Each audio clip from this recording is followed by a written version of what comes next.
I'm on government assistance, and I run out of money, and I had to buy Pampers for Jelani. And I had $11.42 in the bank. And I remember wrapping my son in a towel for 2 days. I remember the second day, like you said, I had my hand on Jelani's stomach, and I said, "Don't worry, baby. Mommy will never be this broke or broken again." And that day, what shifted for me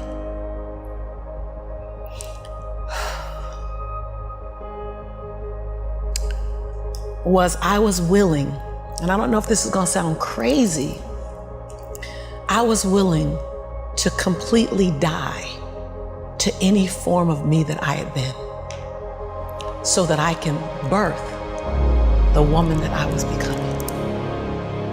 The reason why a lot of people won't become who they want is because they're too attached to who they've been. And you hear it all the time when people say, "I've always been this way." Okay, well, if that's working for you, keep doing that. I knew it wasn't working for me any longer. I had hit my version of rock bottom. So I was willing to let go of everything and everybody. See, another reason why people won't get there is because the doorway is for you to fit through. You trying to carry everybody else through because you're trying to be Rescue 911. And you got to rescue you first. I am much more valuable to my family and to my community because I was willing to let them go through the door myself, teach myself, learn myself, condition myself, and then come back and get them. I'm much more valuable to them now. But I had to go through a window time of 10 years of judgment. You leaving us, hanging out with white people all the time. You going to these crazy countries. We don't know what I had to be willing to allow my conviction to make me inconvenienced. See, we want to grow, but we want to stay liked by everybody. I was willing to be my own rescue at the risk of your approval. But most of us aren't like that. Facebook is an example. We want to be liked. Well, I woke up and I like myself today, so your like is extra. My job is to like me first. I was willing to say every day, "Lisa, you like you? Lisa, are you proud of you? Lisa, are you playing full out?" Every day before I checked in with anybody else. I was willing to inconvenience my entire life. My entire life. I was willing to disrupt my entire life to buy my future, to buy my possibility, to give my dream a chance. See, we're not supposed to tuck our dreams in on the pillow when we get up in the morning. We're not supposed to leave them at home. We can go and fulfill somebody else's dream. We're not supposed to do that. That's not what we're wired to do. That's not who we are. Your human spirit doesn't care about the economy. The human spirit doesn't care that my son's father went to prison. The human spirit doesn't care what's happened to your family. The human spirit doesn't care about the past. You may have been molested, or your family may have been broke, or you may have been betrayed, or you may have a divorce.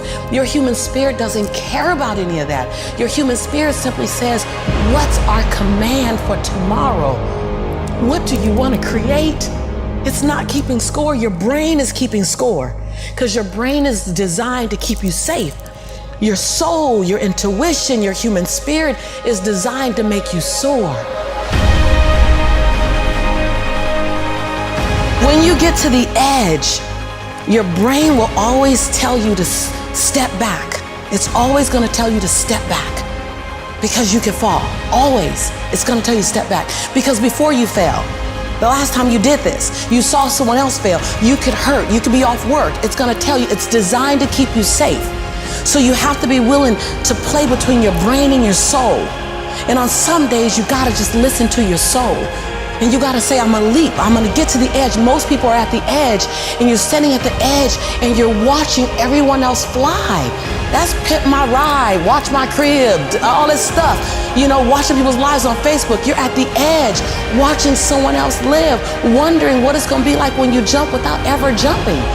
And I'm just here to tell you, jump. Because only 3 things can happen. You're either gonna jump and fly, or you're gonna jump and fall on something soft, or you're gonna fall down hard. Either way, you're gonna get back up. You already know you got what it takes to get back up. Your greatest fear is not that you will fall. Your greatest fear is that you will live a full life and never fly. That you never leaped. You're not afraid of dying. You're afraid of dying before the world sees who you really are. before they really get your fingerprint, before they really feel your breath, before they really get your contribution, before they really feel you. That's what you don't want to happen. You don't want to leave this place without us knowing you were here. All I'm doing is giving my dream a chance. And I'm not extraordinary. You don't get off the hook. You don't get to be let off the hook. I'm an ordinary woman who chooses every day to make one more extraordinary decision.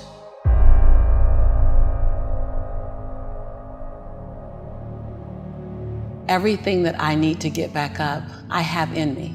If I don't have what I need, I can go get it. Once I figured that out, the world was my playground. The question was just, where do I go get it? I don't know about that. Where do I go get it? Right. And I don't come from a learning background where I was a great student. I wasn't, my highest grade in school was a C+. And when I got a C+, I did the happy dance. And so I didn't have a background where studying was natural for me.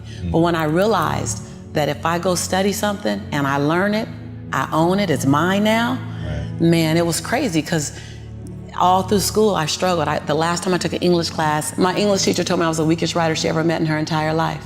Lovely. Yeah, lovely. And the same year I took a speech class, and my speech teacher, he said, quote unquote, Ms. Nichols, I recommend you never speak in public, that you get a desk job. Wow.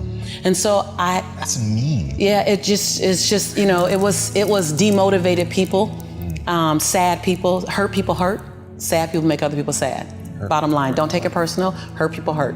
See, most people want the convenience of transformation without the inconvenience required for transformation. So my grandmother says, and I love to repeat this, your conviction, what you're passionate about, your conviction and your convenience don't live on the same block.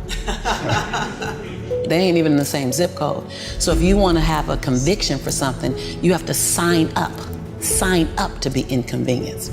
We're trying to find convictions and passion and breakthrough on the inside of our box. Well, when you realize that the box doesn't even exist, like someone made up, oh, you're playing outside the box, so we all bought into, there's a box. Well, I don't even own a box. I don't even want to get in your box. You better come out here because I ain't getting in there. And so when you start thinking like that, Tom, all of a sudden, everything is possible. So I disrupt people when I say, you want to make me extraordinary, because it lets you off the hook. What if the God that we call God, the divine, whatever your faith is, what if there's no partial? It's not going to give me a hookup and not give you one. Not going to give me an opportunity and not give you one. I'm just going to go after it. If I die, I'm going to die on the treadmill, like Will Smith said. I'm going to be on the treadmill running. I'm just not going to stop, because I believe all things are available to us. I'm just willing to go after them. Are you willing? And then that is so disruptive, because then you got to make a decision. Because it's easier to live inside the parameters of, well, as a Black woman, well, as born and raised in South Central, well, I'm dyslexic. I wrote 7 books, I'm dyslexic. So just knowing, I'm not perfect. What I do really well is I manage my imperfection well. And so we're all waiting for perfect. It's an illusion that will never come to you, and it's an excuse to never show up and play. Your story is not meant to be your fortress. Your story is meant to be your fuel. Any story. The beauty of me being one of the top 1% earners in America is that I was on government assistance. Right. That's the beauty. Come on, it wouldn't be a big deal if my family was rich, whatever. I'm supposed to do something. The beauty is that when you show the little engine that could story, I'm not gonna run fast, but I ain't gonna stop running. I might slow down and have to breathe and catch my breath, but I'm not stopping, because I believe all things are available to all of us. And good people should do well, because when good people do well, good people just do more good in the world. I'm that same girl who ran track for Dorsey High School, who struggled to get through high school, who got kicked out of college because I couldn't afford to stay. That was on government. I'm that same girl. I don't forget her. I'm also that same woman who runs a multi-million-dollar business. I'm also the same woman who has 7 bestsellers. I own both of those. I own all of it. I don't shrink to my greatness, and I don't live in my saga and my sorrow. If you can own your brilliance while owning your imperfections, if you can own your giant while owning your smallness, if you can live in duality, constant duality, the freedom will be earth-shaking if you can live in that. See, either you don't want to be as great as you really are, and you're trying to dim your light so that others won't feel insecure about themselves in your presence. And so you keep playing at 79 watts when you know you're supposed to shine at 159 watts. And you keep checking the temperature of the room to see what the room can handle versus just giving the room you and letting them, if your light's too bright, then let them put on some shades. Can you give yourself permission to live in the duality of your imperfections and your smallness and what you're learning and what you still have to learn and your greatness and your brilliance and your light? Can you allow them to coexist and then serve them up to the world? To love you, to see you, to inhale you, to judge you, to leave you, to love you. Some of us are just as afraid of being loved as we are to be left. If you go where you've never gone, do what you've never done, and say what you've never said, you'll become the woman and the man you've always known yourself to be.